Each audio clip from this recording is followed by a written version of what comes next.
নমস্কার বন্ধুগণ, আমি জগন্নাথ ভারতীয় আয়ুর্বেদ ভবন থেকে আজ একটা বিষয়ের আমি আলোচনা করছি। যে বিষয়টা এখন বিশাল মারাত্মক বিষয় হয়ে দাঁড়িয়েছে। প্রত্যেকটা ব্যক্তির, প্রায় প্রত্যেকটা ফ্যামিলিতে এই প্রবলেমটা দেখা যাচ্ছে।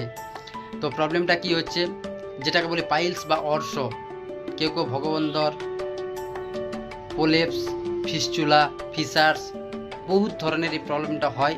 তো এই প্রবলেমটা অ্যাকচুয়াল কী বা কী এর সিমটম, কী দিকে বুঝবো যে এটা পাইলস, ফিস্চুলা, অর্শ, ভগবন্ধর, বা এটা থেকে মুক্তি পাওয়ার জন্য আমাদের কি করতে হবে, কি করা যায়। এটা দেখুন, এমনই একটা সমস্যা যে সমস্যাটা প্রত্যেকটা ফ্যামিলিতে, প্রায় প্রত্যেকটা ব্যক্তিরই এখন হচ্ছে। এটার মেন সমস্যা হয়েছে যে আপনার মলদ্বারে ব্যথা, চুলকানি বা পায়খানা করার সময় আপনার ব্লিডিং হতে পারে, অনেক ব্যথা হবে, জ্বালা করতে পারে। এটার আপনি সিমটমটা প্রথম থেকে ধরে নেবেন, যার কোষ্ঠকাঠিন্য হয়, পায়খানা ক্লিয়ার হয় না, তার ক্ষেত্রে এটা খুবই সমস্যাদায়ক বা পরবর্তী ক্ষেত্রে এটা হতে পারে।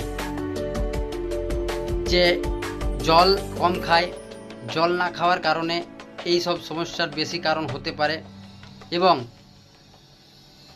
যেসব জিনিস আমাদের ডাইজেস্ট কম হয়, অতিরিক্ত রিচ খাওয়ার জন্য এটা হতে পারে। এবং এটার মুক্তির জন্য আয়ুর্বেদ একমাত্র পথ। এটা আপনি যত ধরনের সিস্টেম আছে, আমাদের অ্যালোপ্যাথি সিস্টেমে যান, হোমিওপ্যাথি সিস্টেমে যান, ইউনানি সিস্টেমে যান, আয়ুর্বেদ সিস্টেমে একমাত্র এর কিওর প্রায় 97% কিওরের দিক থেকে আমরা দেখতে পারি। এটা